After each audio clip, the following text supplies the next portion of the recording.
Last year ستمبر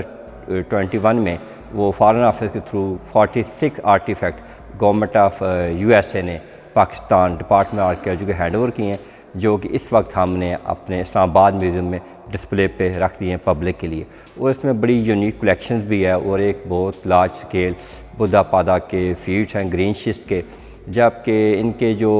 art study بتاتی ہے کہ یہ کسی ایک لوکیشن سے کلیکٹ نہیں کیے گئے، بلکہ میں بھی گندھارا کی مختلف لوکیشن ہیں، جس میں موسٹ پروبیبلی سوات اور مردان کے ایریا ہے جہاں سے یہ اسکلپچر نکالے گئے اور کسی وقت ان کو پاکستان سے باہر لے جایا گیا۔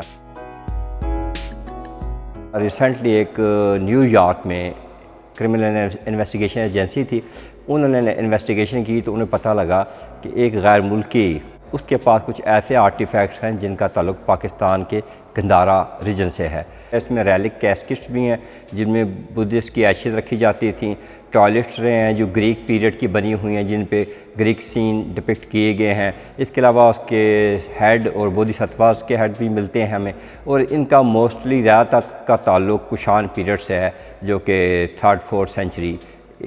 ہمارے ایرا سے ملتا ہے۔ تو جہاں تک ان کی مارکیٹ ویلیو کا تعلق ہے تو یہ اینٹیک پرائس لیس ہوتے ہیں، ان کی کوئی فکس پرائز نہیں ہوتی، لیکن عام جو ہمارے ایک اسیسمنٹ ہیں عام مارکیٹ میں یہ 1.1 ملین سے ابو مالیت کے ہیں ڈالرز میں۔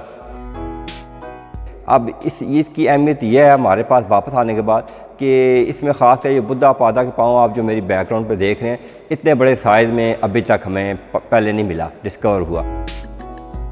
پاکستان بننے سے پہلے بھی، ایسٹ انڈیا کمپنی کے آنے سے پہلے بھی یہاں اینٹیک ڈیلنگ اور سمگلنگ کام بہت زیادہ عروج پہ تھا، لیکن اس وقت چونکہ رولز ریگولیشن نہیں تھے تو لوگ کلاسیکل آرٹ کے نام پہ جتنے آرٹیفیکٹس وغیرہ ایکسکیویشن میں لوگوں کو ملتے تھے وہ لے کے یورپ اور UK کی طرف جاتے تھے۔